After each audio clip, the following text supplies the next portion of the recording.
Hey, welcome to my home office. More and more of us are now working from home and creating workspaces at home.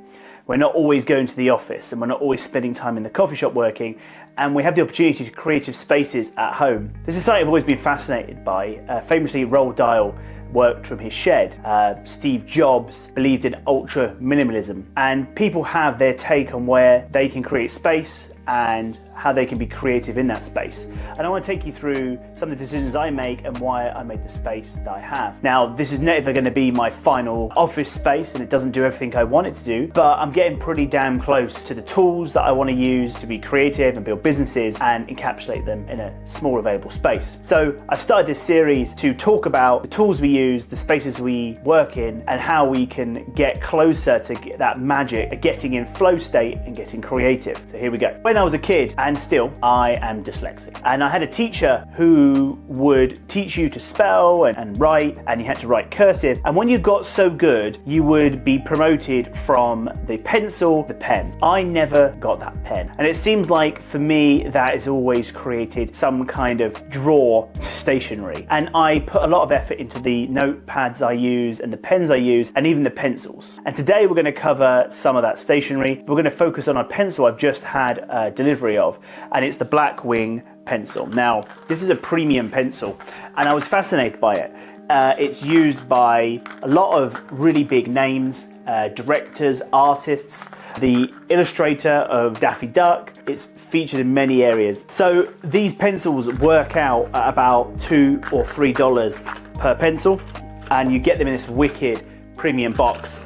And I don't actually use pencils all that much. I've got some nice pens. I actually use a Mont Blanc pen as my daily driver. And this is an expensive pen. I think they're $400-500 for one of these. But I just love the weight of this and the way this feels. But there's something, permanent about using ink that somehow holds you back from creativity. And these Blackwing pencils have been known for the smoothness and the ease to use them. They're quite cool. So they're a little bit. They look longer than a normal pencil. They've got this removable rubber on the end, and I've got one here that I've sharpened up and I've been using. I actually used an all pencil sharpener to sharpen it, and it kind of dented it and it kind of ruined it a little bit for me. So I've ordered a Blackwing pencil sharpener, which is just coming. And I've been using this for a few days now, and I think that it really does add to the creativity and free-flowing nature of sketching and making notes when using a pencil. And I feel like now I'm finding that there's a time to use a pencil and there's a time to use a pen. And I feel like there's something special about this pencil, its legacy, its history, and it feels nice to use it and be part of it. So I'm going to be using these pencils now as my sort of daily driver, and I'm going to be, seeing how much better they are than an average pencil. I'm going to change the camera angle and show on a piece of paper the difference and the feeling of these pencils, and why these are a big recommendation from me as an alternative to your standard pencil that you buy from the store, and why you should look into maybe upgrading your writing technology. So here we are with the Blackwing Pencil. Like I said, this is a premium pencil, so I think you probably pay a couple of dollars for a box of 12 normal pencils. A box of Blackwing pencils, a 12 count, is going to cost you in the region of $30 to $40 for these pencils. And here it is here. It's a beautiful looking pencil. I like the kind of oversized feeling of it. Of course, it's going to get shorter as we sharpen it. It's fairly recently sharpened, and I really like the rubber on it as well. I've got some other ones that I've been trying to use, and I was kind of into pencils. These are the two main competitors that I was sort of going against.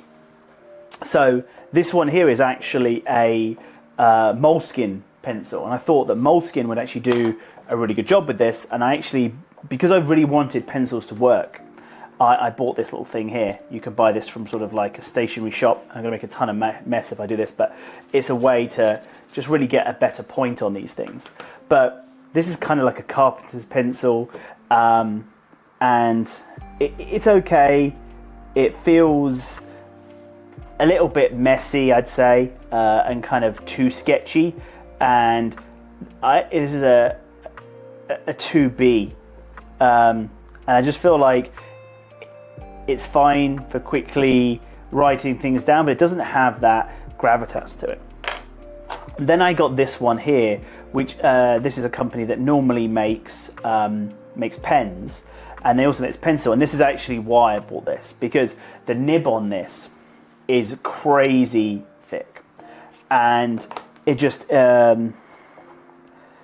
actually you can see this. I think this is just actually, as beautiful as this pencil is, it's hot garbage. It feels horrible to write with. You can already see here with some of the ways this is got really thin. The Blackwing, on the other hand, is absolutely just amazing. So I feel like everything I write just feels good. These are made from cedar wood. They actually smell amazing as well. But I feel like you can write a lot quicker with these. They flow much nicer. There's none of this imperfections that you get here. And it's quicker actually to write with a pencil like this than it is a pen. So it's a different instrument for a different task. But the darkness of these, you know, and the consistency of them is just unbeatable. I don't know if you can tell the difference between those two things on this camera here, but there's just so much more control in this. And I'm not just saying that because it's a $33 box of pencils, but I feel like having a good tool really gives you the time to consider what you're creating. And I feel like the Blackwing Pencil is going to be part of that workflow for me. So that concludes the Blackwing Pencil. We might kind of cover some other stuff in the future, including something like this. This is a notepad made by these guys, and it actually is pages made of stone, and so you actually get a really nice feel with pencil and pen. And I find that this works best with pen on this type of pad. But we're not just going to be covering pencils and pens. We're going to be covering laptops and desk setups, generally speaking, because it's something I'm passionate about, and something I'm passionate about getting a better workflow.